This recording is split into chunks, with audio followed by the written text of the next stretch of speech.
देता हूँ। पांडे जी का बेटा हूँ, चुम्मा चिपक के लेता हूँ। हाँ पांडे जी का बेटा हूँ, चुम्मा चिपक के लेता हूँ।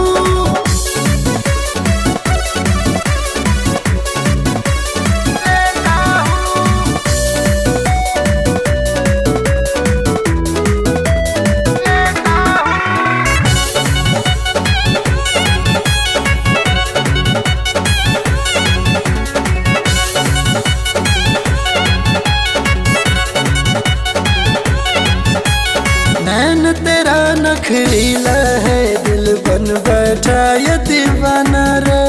डालना ऐसे गाना मुझ पे, खोज के नया बहाना रे, खोज के नया बहाना रे। नैन तेरा नखरीला है, दिल बन बैठा ये दीवाना रे।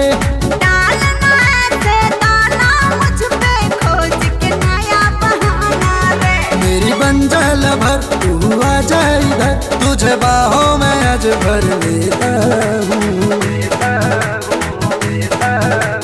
पांडे जी का बेटा हूँ, चुम्मा चिपक के लेता हूँ। हाँ पांडे जी का बेटा हूँ, चुम्मा चिपक के लेता हूँ।